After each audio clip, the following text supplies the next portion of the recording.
Back on October 1st, 2017, I published this video, World Record Water Level That Proves Flat Earth, Experiment Details. I came up with this test as a response to Jeranism's planned laser experiment that ended up becoming a failed experiment that's in a documentary that has not been released yet. This video only managed to gather 3,729 views since October 1st, yet we still managed to be able to collect about $3,000 in donations. This wasn't enough to run the experiment, so I refunded everyone's money that had contributed to the experiment. One of the original contributors, Nathan, recently called me out on that I had said I would run the experiment again this year, and he sent me a $200 donation to get it started. I am a man of my word, and I'm going to reorganize the world record water level experiment. So what I'd like to do is show you the way the experiment was originally laid out, and then just add some detail because we've had some time to process this experiment. Jeranism has planned a new experiment that's designed to fail with a string stretched 3 miles over water. And if his line sags and touches the water, he's going to say that we live on a ball.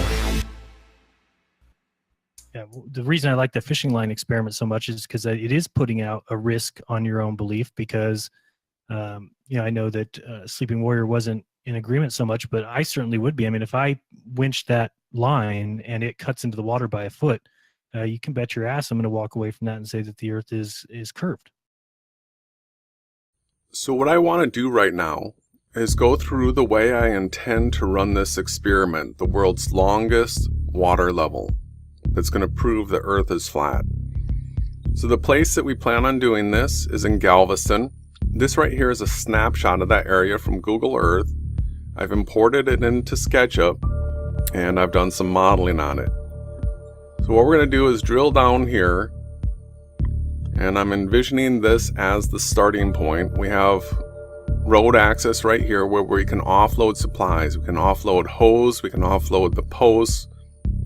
We can do that at multiple locations down this 3-mile stretch. So as we drill down here, what we're going to need to do is plant our first post in the sand. We'll use a post hole digger, we'll dig a hole, we'll plant the post in the ground. We'll use wet sand to pack it back in. We'll use levels to make sure that this post is perfectly perpendicular. Now you can see here, I've got a surveyor here. We are going to need to have a surveyor not using GPS equipment, but optical equipment with high tolerances, auto leveling theodolites or transits.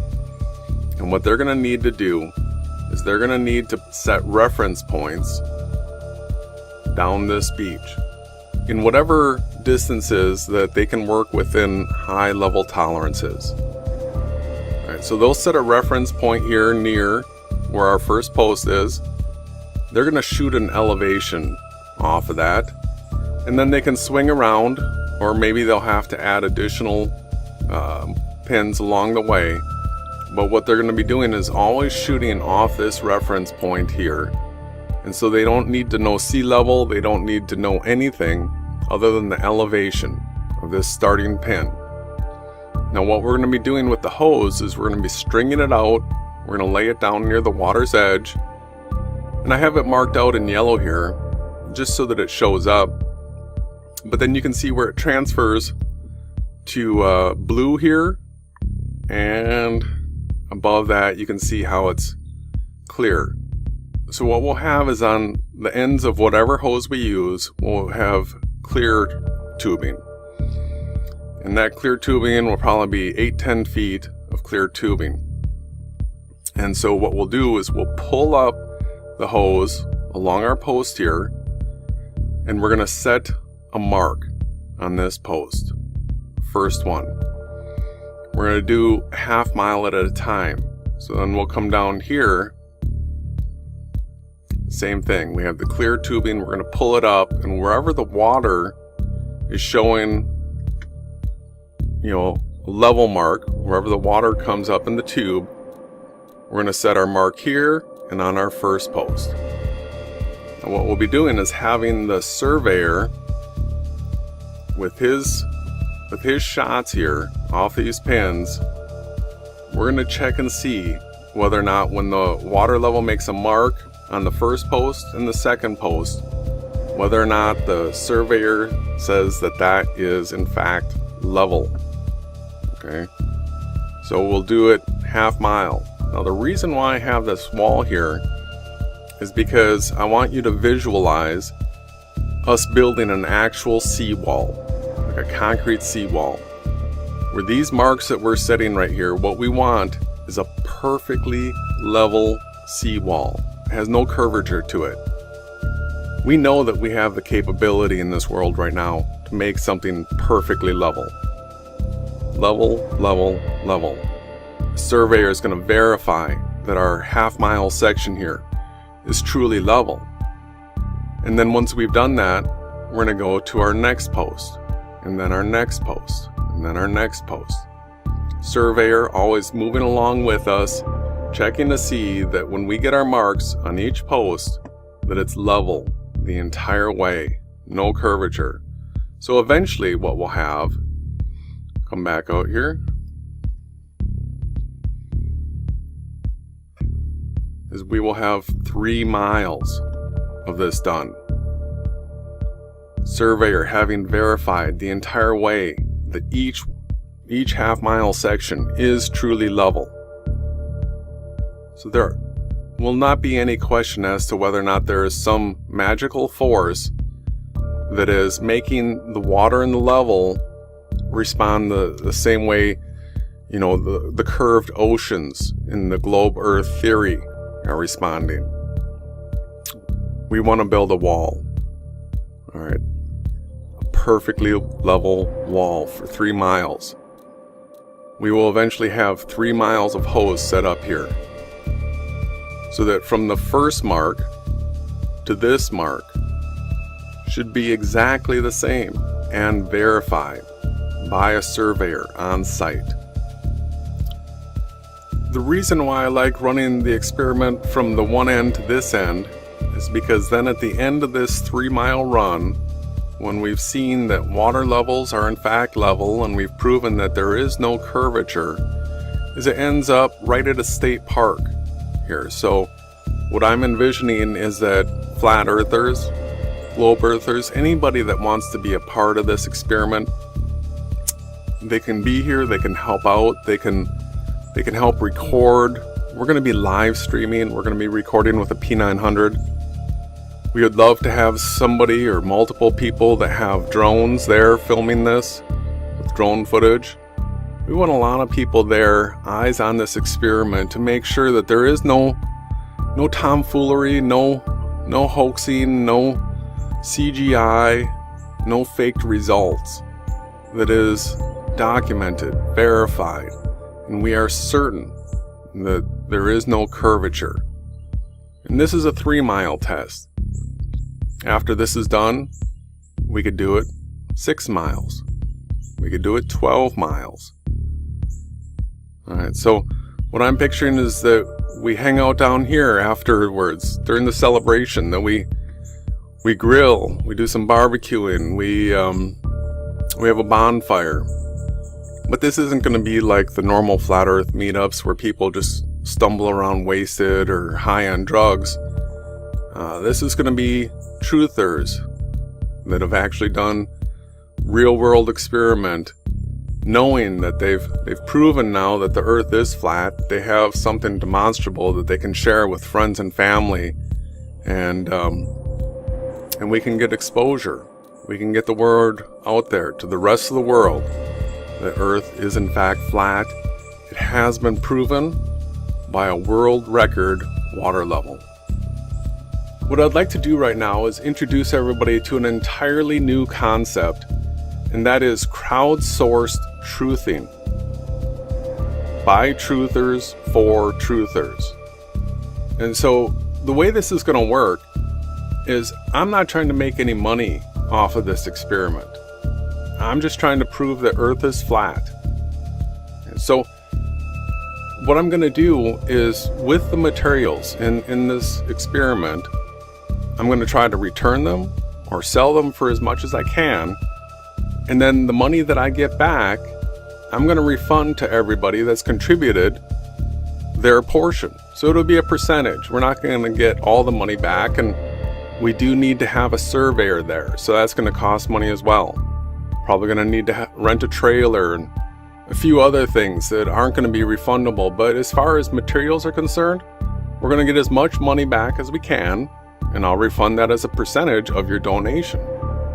So if we bind together as truthers and crowdsource the things that we want to do, as long as we have somebody that's honest and trustable and transparent, we can pool our funds together and accomplish whatever we want to and get our money back so that we can do more. So that we're not just, making somebody rich that's taking the lead. There's no need for that. I'm here for the truth. And I want to show how it can be done quickly with crowd-sourced truth funding. Well, that's pretty much it for the original water level test. We intend to do it essentially the same. I'd just like to add a few details here.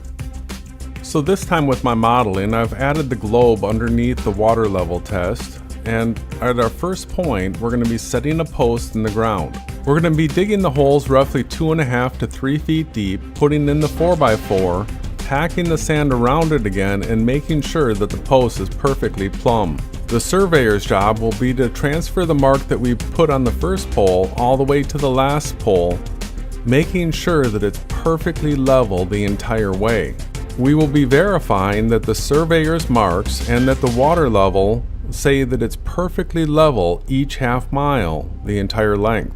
Because we are burying the posts 2.5 to 3 feet deep in the sand, and they're 8-foot posts, we're going to have 5 to 5.5 feet of posts to work with. If Earth is a globe, by the time we get to the 3-mile pole, we will have run out of posts to work with. Because the required amount of curvature for a globe the size they say Earth is, 3,959 miles, is 72 inches in 3 miles, or 6 feet. But if Earth is flat, like we expect, we're going to have the mark on the last pole at essentially the same height as on the first pole.